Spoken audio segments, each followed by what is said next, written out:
पीरू चिड़िया बहुत गरीब थी।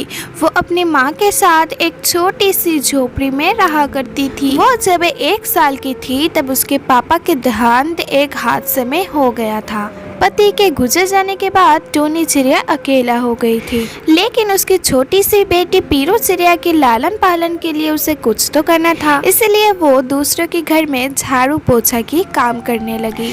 इसी तरह सालों बीत गए और पीरू चिड़िया भी काफी बड़ी हो गई थी, लेकिन कुछ ज्यादा काम करने की वजह से टूनी चिड़िया की स्वास्थ्य भी कुछ अच्छा नहीं लगने लगा था।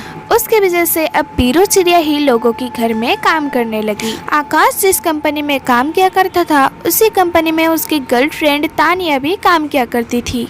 एक शाम जब वो घर लौटा तब उसके साथ तानिया को भी लेकर आया और वो उसे अपनी मम्मी के साथ मिलाते हुए कहा, माँ ये तानिया है और ये मेरे साथ मेरे कंपनी में ही काम करती है और इसे बहुत मन था माँ तुम्हारे साथ मिलने के लिए, इसीलिए आज इसे घर ले आया।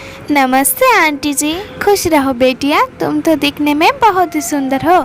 और बताओ तुम्हारे घर में कौन कौन रहती है? तानिया और बबली बातें ही कर रही थी कि तभी वहाँ पर पीरू चिड़िया आ जाती है। माँ जी मैं आप लोगों के लिए चाय और पकोड़े लाई थी। आंटी आपके घर की नौकरानी ने तो चाय और पकोड़ा बहुत ही स्वादिष्ट बनाया है, क्या ये घर के और भी काम किया करते हैं?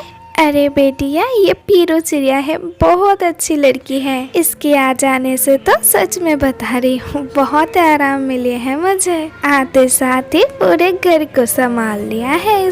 अरे माँ तुम तो हर किसी को ही अपना बना लेते हो। अभी आए हुए मैडम के 1 महीना भी नहीं हुए और तुम तो अभी से उसके गुण गाने लग गए हो। हाँ आंटी आकाश एकदम सही बात बोल रही है, ये काम वालियों को ना ज्यादा सर पे उठाना नहीं चाहिए।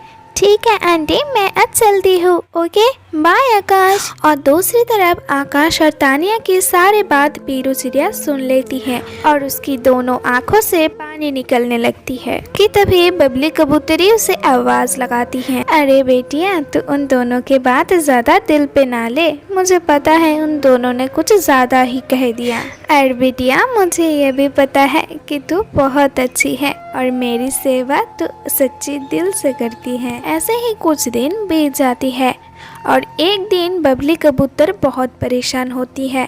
वो बार बार दरवाजे की ओर ही देखे जा रही थी। क्या हुआ माँ जी आप इतने परेशान क्यों हो और बार बार दरवाजे की ओर ही क्यों देखे जा रही हो? अरे बेटिया ना जाने आकाश आज कहाँ रह गई है, नहीं तो रोज तो वो बहुत पहले ही ऑफिस से घर लौट जाती है। अरे माँ जी आपकी फोन कब से बजा जा रहे हैं, रुको मैं अभी लेकर आई। पीरू चिड़िया फोन लेकर आती है और बबली कबूतरी को दे देती है। हेलो कौन बोल रहा है? क्या ये नहीं हो सकता, आकाश मेरा बच्चा। क्या हुआ माँ जी आप इतने घबरा क्यों रहे हो?